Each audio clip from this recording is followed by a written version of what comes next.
Olá, meu amigo, minha amiga, bem-vindo à Escola Ratzinger. Começamos hoje a nova fase do nosso trabalho, do nosso apostolado aqui no YouTube e em outras redes sociais. Há muitos anos eu venho estudando o pensamento de Bento XVI, mas eu tenho uma larga experiência pastoral eclesial.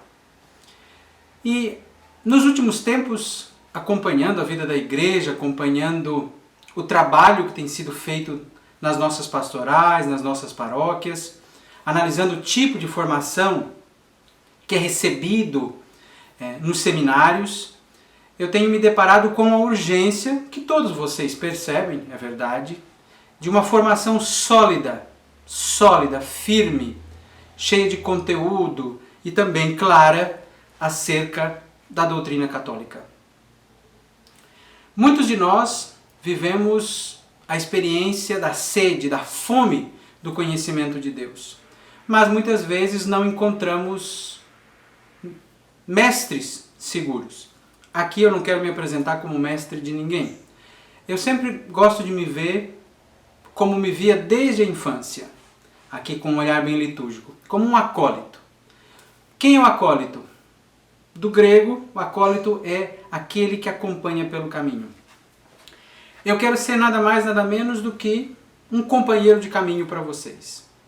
Mas antes de tudo, antes de explicar o escopo dessa nova fase da Escola Ratzinger, eu quero falar um pouquinho da minha trajetória para você entender como que eu cheguei aqui e como que eu também posso contribuir com a tua caminhada pastoral. E eu sei que você que me escuta pode ser leigo, ou seja, você quer viver a sua vida católica, a sua fé católica no seu contexto familiar, com seu marido, com a sua esposa, com seus filhos, mas você pode ser também religioso, seminarista, ou até padre, e você tem um desafio pastoral direto na sua comunidade e muitas vezes não sabe como enfrentar.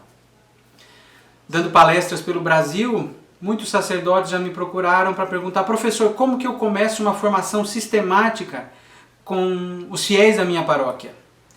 E vendo esse desejo legítimo de ser um bom pastor, não só mantendo estruturas, mas também nutrindo os corações e alimentando a razão, a inteligência que quer aprender sobre a fé, vendo tudo isso, eu me dei conta que não posso deixar surdo esse apelo e também não posso esquecer aquilo que o profeta Oséias disse no capítulo 4, versículo 6, algo que me toca muitíssimo. O meu povo se perde por falta de conhecimento. Meu povo será destruído por falta de conhecimento, dependendo da tradução. Nós estamos numa situação, sobretudo no Brasil, em que muitas comunidades propõem um conhecimento que a igreja não oferece. Então nós, leigos, e vocês, sacerdotes e religiosos, também temos a missão de, mais uma vez, olhar para a nossa pastoral como algo que necessita urgentemente de uma renovação do ponto de vista da formação. Nós fazemos bingos, fazemos rifas, fazemos muitas promoções. Isso tudo é maravilhoso, tudo isso faz parte da dinâmica da vida das nossas comunidades. Mas a minha pergunta é: onde estão os espaços de formação? Quando que os fiéis, os catequistas sobretudo, podem aprender sobre a Sagrada Escritura? Quantas paróquias hoje estão estudando de forma muito sistemática o catecismo da igreja? Tudo isso é o que me interroga. Mas, como eu disse, eu tenho que partir da minha própria experiência. Eu nasci numa cidadezinha do sul de Santa Catarina chamada Gravatal. Deve ter hoje pouco mais de 13 mil habitantes. Então, quase um vilarejo quando eu nasci, na década de 80. Eu tenho 38 anos. E aí eu tive a experiência, que eu acho que é a experiência comum a muitos aqui, de começar a minha vida na igreja com o fato de ser coroinha. Então eu fui me convidaram, para falar a verdade, para a coroação de Nossa Senhora, para ser um anjinho, mas eu com 6, 7 anos não achava muito legal ser o anjinho. Então eu preferi ser o coroinha. E assim comecei ajudando um padre bem baixinho, mas que estava há muito tempo já em Gravatal, o padre Valdir Piazza Borges. E ali eu cresci à sombra do campanário, do santuário do Sagrado Coração de Jesus. O que me marcou muito. Marcou a minha fé do ponto de vista da centralidade de Cristo, ou seja, uma fé sempre muito cristológica, o que também me leva sempre a buscar complementar essa fé em Cristo com uma devoção mariana. É sempre um desafio, é sempre um crescimento também. Estamos todos aqui em vias de amadurecimento, de crescimento.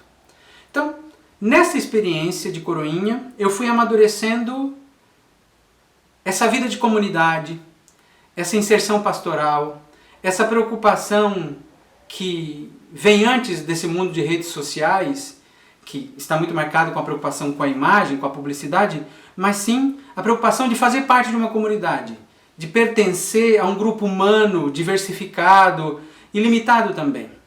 Fazer parte daquela paróquia em que o padre às vezes é muito zeloso, mas é muito simples dentro das suas possibilidades, que tem a religiosa que cuida do colégio, tem a senhora do apostolado que no fim das contas coordena toda a comunidade, e aqueles homens que muitas vezes não fazem uma leitura na missa, mas se você pedir para eles fazerem o churrasco da festa do padroeiro, estarão sempre ali à disposição. Então, essa experiência de uma igreja viva, de uma igreja verdadeira, uma igreja que não é artificial, uma igreja que não é só artificial, isso marcou muito a minha vida. Tanto que eu fui muito influenciado por algumas religiosas que estavam aí, as Irmãs Carmelitas Missionárias Teresianas. Elas me introduziram num pequeno grupo de crianças dedicado ao Menino Jesus de Praga e também me incluíram nos Coroinhas. E elas me fizeram transitar pelas sacristias. Então, eu cresci na sacristia. Eu sou daquele que cresceu na igreja, mexendo com turíbulos, com alfaias, vasculhando os armários para encontrar coisas antigas, e vindo de uma família muito pobre, muito simples, aquele mundo da igreja, aquele universo simbólico foi me atraindo. Veja bem, eu não venho de uma família católica praticante. Meu pai, que faleceu em 2019, seu Rui, ele, à época, quando eu era criança, ele não tinha uma participação efetiva na igreja. E brincando, eu sempre digo que meu pai ia a missas no único dia que não havia missa, que era a Sexta-feira Santa. Minha mãe, a participação era mais intermitente à época. Meu pai, quando faleceu, já participava da vida da igreja de forma muito intensa, do jeitinho dele, mas de forma permanente, regular e muito convicta. Então, vindo desse contexto, desse seio familiar, eu fui muito influenciado por estas irmãs, mas há uma figura que é muito determinante para mim, que foi o tio Dal, tio Luiz Gonzaga, que foi meu primeiro catequista, que na verdade me passou, vamos dizer assim, a lógica escolar para o segundo ano da catequese. Eu não fiz catequese de iniciação, fui logo para a catequese de primeira comunhão. Esse meu tio, ele conduzia as novenas de Natal na minha comunidade, no meu bairro, e eu lembro até hoje com muita cor, né, na minha imaginação, o meu tio cantando nas novenas de Natal, naquele calor típico de dezembro, Glória a Deus nas alturas, em latim, que era o refrão à época. E aquilo foi nutrindo a minha vida de fé. 7 anos eu já era coroinha, aos 12 eu entrei no seminário dos Josefinos de Murialdo, em Orleans, uma cidade aqui de colonização italiana, do sul de Santa Catarina também. E fiquei 2 anos nos Josefinos e depois resolvi ir para a formação presbiteral. Fiquei 3 anos no seminário menor da Diocese de Tubarão, 1 ano no propedêutico, uma cidadezinha, uma cidade bonita, uma cidade de colonização alemã chamada São Ludgero, e depois eu fui para Brusque, para o Seminário Filosófico de Santa Catarina, e ali eu estudei os 3 anos do curso de filosofia. Quando eu terminei a filosofia, fui para o seminário menor como estagiário e professor, e depois de um longo discernimento, eu decidi deixar o seminário e viver a experiência laical mais profunda, mais raiz. E comecei a minha vida, encontrei o amor desta vida, que foi a Renata, e a partir daí descobri o meu lugar no mundo. Não posso dizer que o meu discernimento foi fácil, não posso dizer que encontrar o meu lugar no mundo, na igreja, foi um processo normal, no sentido de natural, fluido. Não. Eu saí do seminário em 2006, em 2009 eu encontrei a paz interior digo por graça, um sábado de tarde, depois de muito tempo de dúvida, de luta interna, eu acordei em paz e lembro-me de ter dito para mim mesmo: esta é a minha vida e vou vivê-la. E não tenho qualquer arrependimento desde aí, desde então. Mas uma coisa é fundamental: eu nunca deixei de amar a teologia, amar a doutrina da igreja. Tanto que uma das coisas que me ajudou a sair do seminário foi uma resposta de Bento XVI. Quando Petas Zerhud, no livro O Sal da Terra, perguntou a Ratzinger se ele não teve crises vocacionais, Ratzinger respondeu: como todo mundo, né? E eu cheguei à conclusão, dizia ele, de que não basta gostar de teologia para ser padre. Eu digo que naquele ano 2006, foi quando eu li O Sal da Terra, quando eu li essa frase eu comecei a sair do seminário, porque era Bento XVI me dizendo que eu deveria separar as coisas. Embora elas podem estar unidas, um sacerdote que deve amar a teologia, um leigo pode amar a teologia tanto quanto vivendo esse carisma na sua condição secular. Deixei o seminário e, por forças das circunstâncias, a providência tem caminhos alternativos, eu fui fazer meu mestrado, meu doutorado em sociologia, e o doutorado eu cravei: eu quero que seja sobre Bento XVI. E tudo começou a partir daí. Em 2012 eu ingresso no doutorado na UFSC, uma seleção muito difícil, saí muito bem colocado.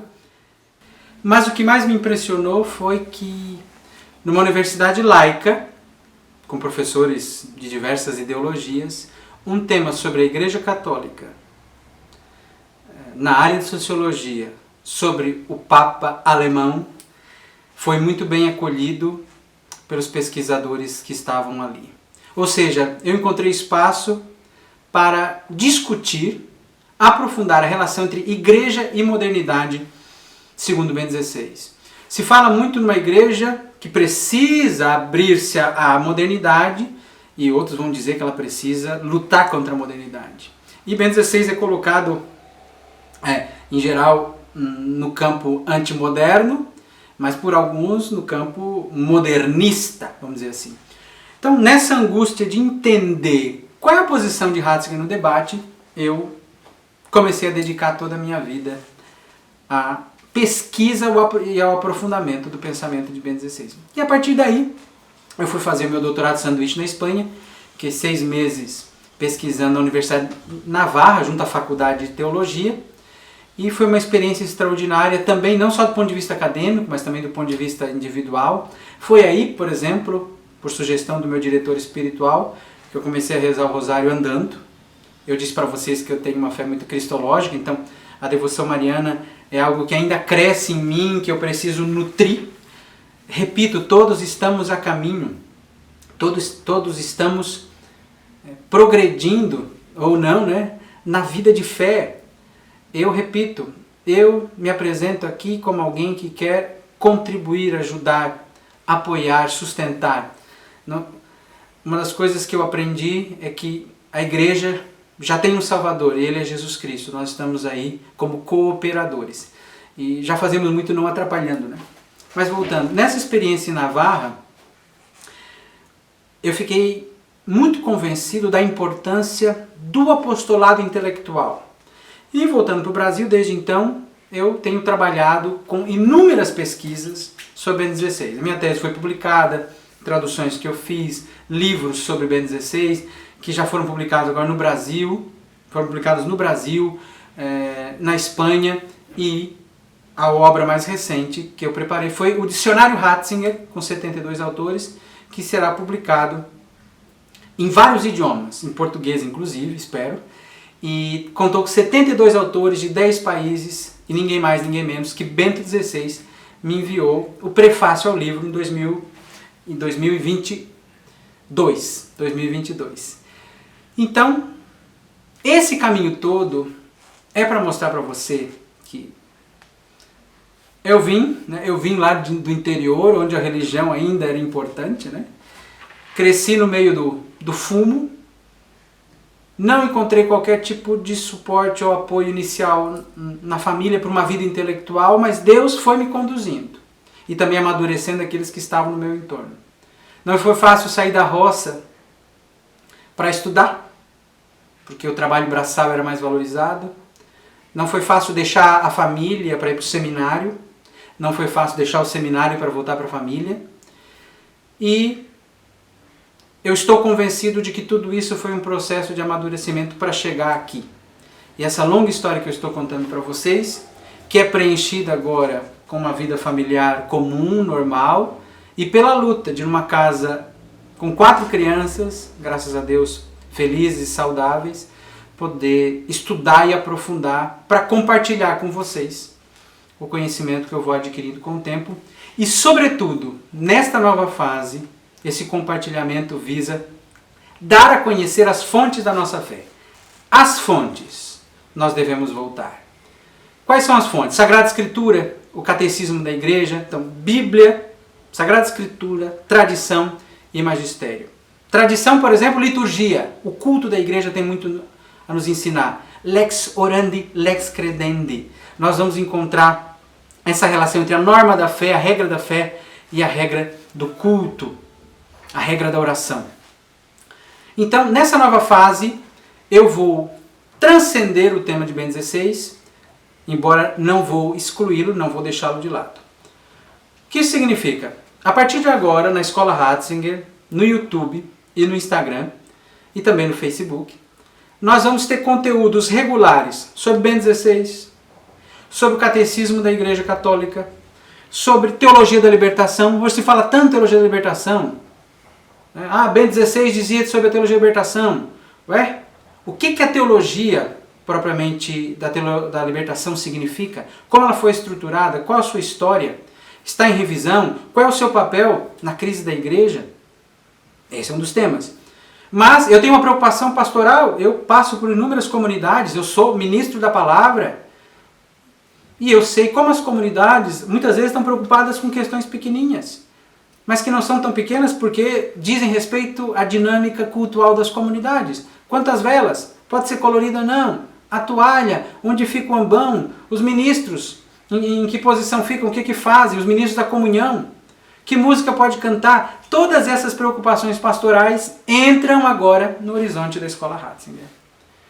Então, meu amigo, minha amiga, se você quer aprofundar todas essas temáticas, eu peço a você que apoie a Escola Ratzinger. Esse trabalho vai progredir, vai crescer, se eu puder contar com o seu apoio. Aqui na descrição você vai encontrar um link para a nossa campanha de apoio. Se você quer ser um padrinho ou uma madrinha do nosso trabalho, você tem a oportunidade clicando neste link. Não há apostolado que se sustente sem o empenho e a colaboração de muita gente. Se você não pode fazer esse apostolado diretamente de formação, me ajude. Ajude a Escola Ratzinger. Se você tem uma empresa, se você é um profissional liberal, mas que tem recursos e o seu trabalho exige de você muito tempo, mas você gostaria de evangelizar, você pode apoiar a nossa escola. Então, você quer contribuir para este grande movimento de renovação da pastoral da igreja, por meio de uma formação sólida, doutrinal, mas com uma forte preocupação pastoral, no sentido de movimentar as nossas comunidades para voltar à essência, ao núcleo da própria fé, apoie a Escola Ratzinger, nos acompanhe nas redes sociais. Eu peço que você compartilhe esse nosso vídeo de apresentação, que o divulgue e que faça da Escola Ratzinger também parte do seu apostolado, parte da sua contribuição para a igreja. Eu estou aqui como um humilde colaborador na vinha do Senhor, movido por um lema que Bento XVI disse em 24 de abril de 2005, e é o lema que vai me mover a partir de agora. Quem crê nunca está sozinho, nem na vida, nem na morte. Chi crede non è mai solo, non lo è nella vita, neanche nella morte.